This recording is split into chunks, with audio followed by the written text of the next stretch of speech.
Let's do it. Let's compare the new 2022 iPad Air against the 11-inch iPad Pro.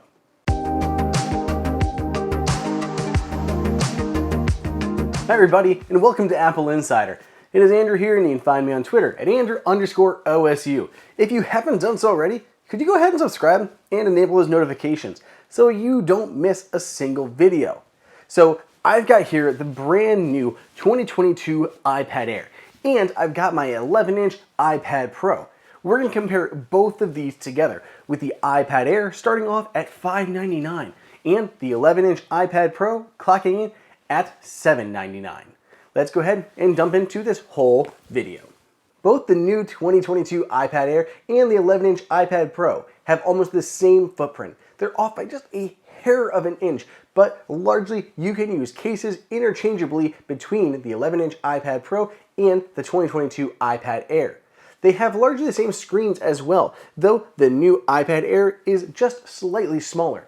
The iPad Air has a 10.9-inch Liquid Retina display, while the iPad Pro has an 11-inch. There are small changes. They both support True Tone, the P3 wide color gamut, and are fully laminated, but the 11-inch iPad Pro supports ProMotion, allowing it to change the refresh rate dynamically depending on what you're doing, all the way up to 120 Hz. The iPad Pro is also slightly brighter, maxing out at 600 nits, while the iPad Air sits at only 500. The new iPad Air starts off at 64 gigs of storage, but there's also a 256 model available, whereas the iPad Pro starts off at 128, and there is 256, 512, 1TB, and 2TB configurations available. Both have very similar front-facing cameras, though the iPad Air lacks the True Depth camera system. The True Depth camera system is used for Face ID on the iPad Pro. The iPad Air, on the other hand, still has Touch ID, which is baked into the top button, the power button, here on the top of the device. But otherwise, they're both 12 megapixel sensors on the front. And around back, the iPad Air has a single 12 megapixel camera, while the iPad Pro also has an ultra-wide lens and a LiDAR scanner. I think it's time for a quick coffee break. Let's talk about our sponsor for this video, Trade Coffee. Anyone who knows me knows that I'm obsessed with coffee. My wife and I literally will travel around the United States finding awesome coffee shops to try out, but that's not always feasible. So we started using Trade Coffee, and I couldn't be happier with the results. Trade's experts have tasted thousands of different roasts of coffee to keep over 450 different ones in stock and ready to ship. These come from the best craft roasters across the US, from big cities to small towns. I went and took their personalized quiz on Trade Coffee's website, and it's awesome. So they use AI to pair you with your perfect cup of coffee. You tell them, what kind of coffee do you like? Do you like it sweet, or do you like it bold? Do you like it whole bean, or do you prefer it pre-ground? Do you like a French press, or do you prefer a pour over? You can choose all of these different things, and they will pair you with your perfect blend. And if you don't love it, they'll replace it for free. After I took the quiz, they sent me a bag from Sparrow's Coffee, which is located up in Michigan. And it sounded awesome as soon as I read the bag. So it's got sparkling acidity, notes of stone fruit and black tea. It is an awesome bag of coffee from their Adventure series that I've been drinking for the past week, and I absolutely love it. For me and my coffee experience, I prefer a whole bean coffee. So this is super fresh coffee, whole bean. I grind it each time I go to make it, and I usually use a pour over, though I also have a regular drip coffee machine if I'm looking to make a little bit more at once. Right now, Trade Coffee is offering $30 off for new subscribers plus free shipping. All you have to do is visit drinktrade.com/insider or click the link that's below in the description. That's more than 40 cups of coffee for free. Get started by taking that free quiz at drinktrade.com/insider and let Trade find you a coffee that you'll love. That's drinktrade.com/insider and get $30 off. By the way, if you've tried Trade Coffee before, I want to know what you guys think. Let me know. This is the bag that I got for my first one. Let me know what roast that you found down below in the comments. I'd love to get some more suggestions on more coffee to try. I'm all amped up. Let's get back to the video. Both tablets have a 10-hour battery life, support for Bluetooth 5, Wi-Fi 6, and Gigabit class LTE. And they each now support 5G.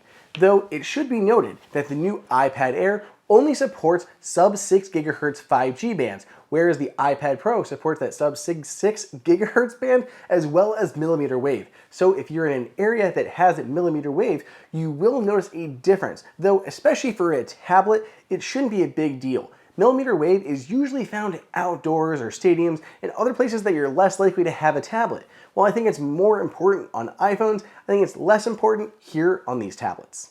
iPad Air still only has 2 total speakers, even though there are 4 grills, and the iPad Pro has 4 speakers. So there is slightly better audio when using the iPad Pro than the iPad Air. Otherwise, they each have a Type-C connector on the bottom for connectivity, though the one on the iPad Air is a USB-C port, whereas the one on the iPad Pro is a Thunderbolt port. There isn't a huge difference, but it depends on the I/O or the devices and accessories that you plan on connecting to your tablet. I will say they did upgrade the USB-C port on the iPad Air, which is great, and it now supports twice as much data as it could before and can even power Apple's new Studio display. Inside, they are each now supporting the M1 processor.